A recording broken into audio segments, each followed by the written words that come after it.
کے لیے، امت مصطفیٰ کے لیے آپ نے بہت ساری وصیتیں لکھائی۔ 1:56 ہوئے، تب پوچھا ٹائم کتنا ہوا؟ آپ نے کہا 1:56، 2 بجنے میں ابھی 4 منٹ باقی ہیں۔ اعلیٰ حضرت نے کہا ان کے بڑے صاحبزادے مولانا حامد رضا خان صاحب کو بلاؤ۔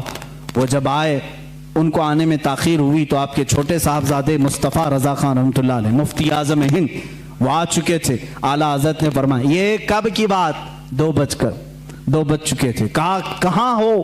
بیٹھو، یاسین شریف کی تلاوت کرو اور سورہ رعد کی تلاوت کرو۔ کون کہہ رہے ہیں جو آخری ابھی آدھا گھنٹہ باقی؟ 2:38 پر اعلیٰ حضرت کا وصال ہوا ہے۔ اس وقت فرما رہے ہیں سورہ یاسین شریف پڑھو، سورہ رعد پڑھو۔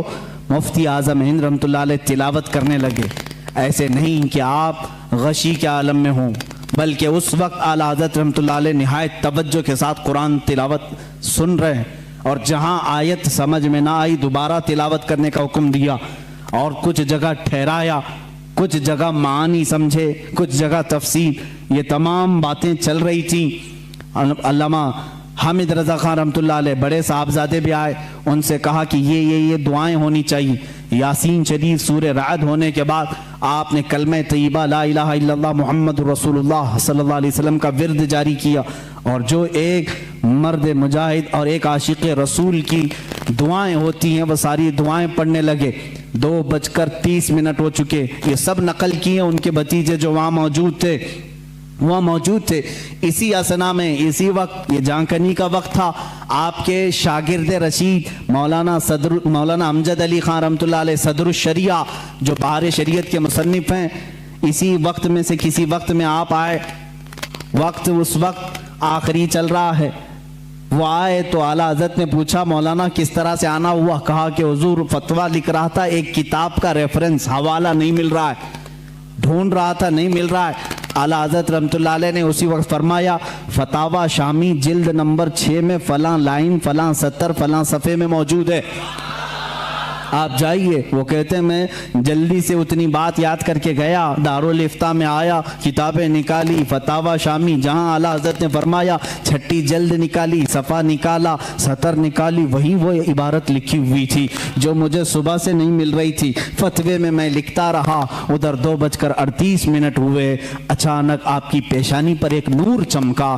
اس وقت ڈاکٹرز بھی آئے ہوئے، کچھ طبیب آئے، وہ بات کر رہے تھے، اعلیٰ حضرت رحمۃ اللہ علیہ نے ان کا جواب نہیں دیا۔ مفتی اعظم ہند حجت الاسلام رحمۃ اللہ تعالی علیہما دونوں نے کہا کہ یہ اب اپنے رفیق اعلیٰ سے جا ملے۔ اتنی سکون کے ساتھ، اتنے آرام کے ساتھ۔ لوگ کہتے ہیں کہ موت کی شدت، موت کا درد بہت زیادہ ہوتا ہے، لیکن جو جلوہ رسول دیکھنے میں مصروف ہوتا ہے اس کو جانے کا احساس بھی نہیں ہوتا، وہ کب دنیا سے گیا۔ اسی لیے میرے عزیزو، اعلیٰ حضرت رحمۃ اللہ تعالی علیہ جنہوں نے عشق رسالت میں اپنی زندگی تمام کی، پہنچے وہیں پر جہاں حضور اکرم صلی اللہ علیہ وسلم کی خدمت کی تھی۔ اس لیے کہ میں اسی دن کی بات کر رہا ہوں، 25 صفر المظفر، 25 صفر، آج کا جو دن گزرا 25 صفر جمعہ کا دن ہے۔ ملک شام کے ایک بزرگ ہیں، وہ فرماتے ہیں دوپہر کا وقت تھا، میں سویا ہوا تھا جمعہ کے بعد، اور میں قیلولہ کرتا تھا دوپہر کے بعد۔ میں نے خواب میں رسول کریم صلی اللہ علیہ وسلم کی زیارت کی، میرے آقا صلی اللہ تعالی علیہ وسلم کو میں نے دیکھا اپنے روضہ اطہر کے باہر صحابہ کے ساتھ جھرمٹ میں کھڑے ہیں اور کسی کا انتظار فرما رہے ہیں۔ یہ شام کے رہنے والے بزرگ فرماتے ہیں میں نے آقا نامدار صلی اللہ علیہ وسلم کی بارگاہ میں 10 مرتبہ عرض کیا آقا کسی کا انتظار ہو رہا ہے؟ آقا کونین صلی اللہ علیہ وسلم نے فرمایا ہاں، میرا ایک عاشق احمد رضا ہندوستان سے آ رہا ہے، ہم اس کے انتظار میں ہیں۔ اللہ اللہ، وہ شامی بزرگ کہتے ہیں میں نے پہلی مرتبہ یہ نام سنا۔ کہاں سے؟ بارگاہ رسالت معاف سے سنا۔ وہ جانتے نہیں تھے اعلیٰ حضرت کو، کہا میں نے تاریخ نوٹ کر لی، ٹائم نوٹ کر لیا، اور ملک شام سے سفر کر کے ہندوستان آئے۔ ان کو یہ بھی معلوم نہیں تھا کہ کہاں رہتے ہیں۔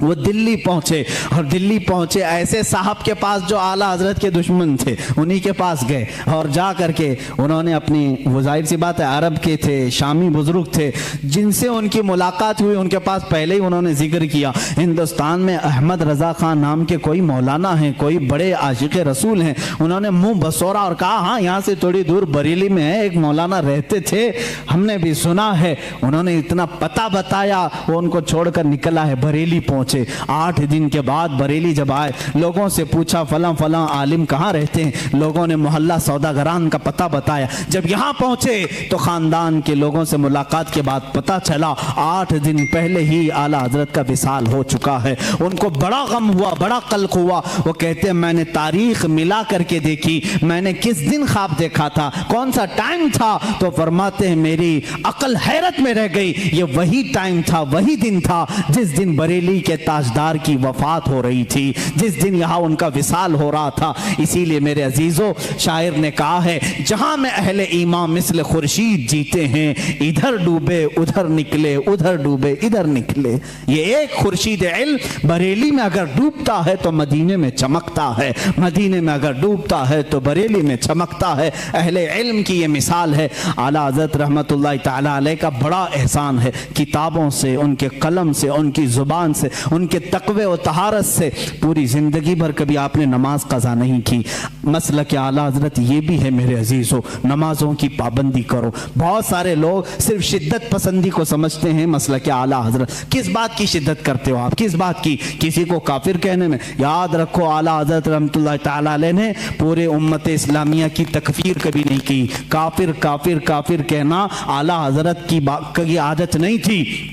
हुसाबुल हरमैन को लेकर बाज़ लोग वावेला मचाते हैं कि इन्होंने इनको काफिर कहा, उनको काफिर कहा। ये झूठे हैं, मैं चैलेंज करता हूं, ला करके दिखाएं कितनों को काफिर कहा है। आला हज़रत ने तो उलमाए हरमैन से फतवा मंगवाया था कि यहाँ ऐसी ऐसी गुस्ताखियां हो रही हैं, आप क्या कहते हैं? वो चाहते तो खुद मुफ्ती से फतवा देते, लेकिन हरमैन के उलमा से फतवा मंगवाया। उनका फतवा आया कि ऐसे जुमले कहने वाले हिंदुस्तान के जो भी मौलवी हैं वो दायरे इस्लाम से खारिज हो चुके हैं, और जो उनके कुफ्र में शक करेगा वो भी काफिर हो जाएगा। इतना सख्त हुक्म हरमैन तय्यबैन से आया, उसको आला हज़रत ने अपनी साइन, अपनी दस्तखत से छापा तो ये वावेला मचाने लगे, अरे मियाँ हमको काफिर बोले, काफिर बोले। आला हज़रत ने जो कहा है, चैलेंज करता हूं, फांकने से नहीं चलता, ला करके दिखाओ, लाओ हमारे सामने कहां कहां किसको किसको काफिर कहा, मैं दिखाऊंगा। मौलाना अशरफ अली थानवी देवबंद के बड़े आलिम हैं, उनसे ही सवाल किया किसी ने।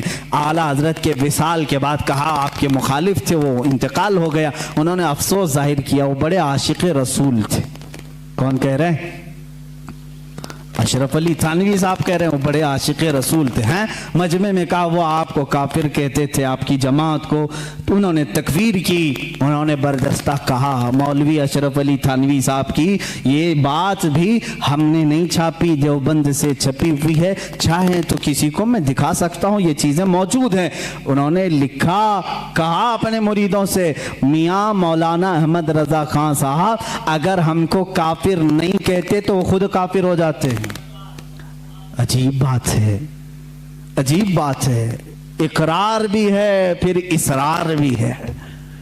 कह रहे हैं अगर वो हमें काफिर ना कहते तो खुद काफिर हो जाते, इसलिए कि उन्होंने इश्क़ रिसालत में डूब करके देखा कि ये रसूल के खिलाफ तहरीरें आई हैं, तो उन पर फर्ज था कि वो इन तहरीरों के खिलाफ लिखें और उनका कुफ्र साबित करें। उन्होंने वो काम किया है। ये दुगले लोग होते हैं, इधर भी बोलते हैं उधर भी बोलते हैं। जब आपको मालूम है तो तौबा कर लेते बेचारे, सारा मामला ही खत्म हो जाता। और फिर ये बहस बहुत लंबी हो जाएगी।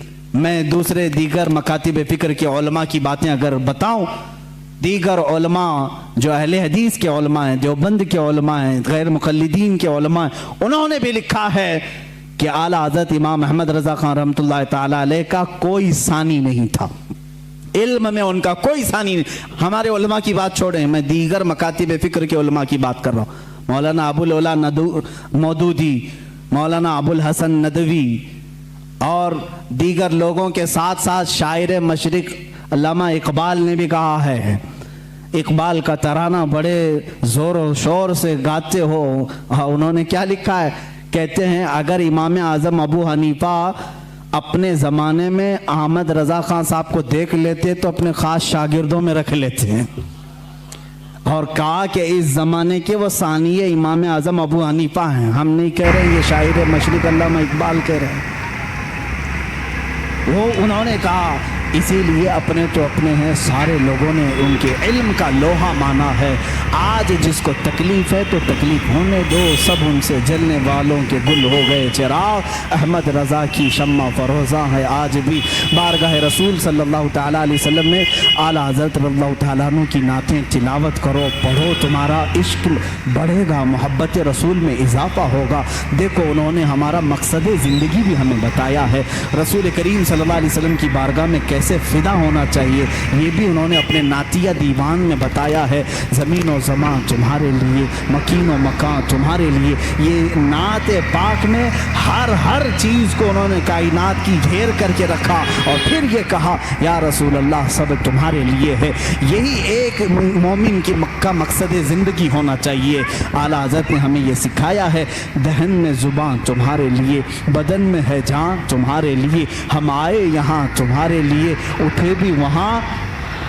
आला हज़रत ने हमें ये सिखाया है, उम्मती होता है रसूल के लिए, मेरे आका के लिए जीना सीखो। जीना में चमन, चमन में समन, समन में फबन, फबन में दुल्हन, सजाए महन पे ऐसे मिनन, या अमन व अमा तुम्हारे लिए। क़यामत का नक्शा पेश करते हुए भी आला हज़रत ने अपने रसूल पाक सल्लल्लाहु अलैहि वसल्लम की बड़ाई यूँ ज़ाहिर की है। फरमाते हैं खलील व नजी, मसीह व सफ़ी, सभी से कहीं न बनी।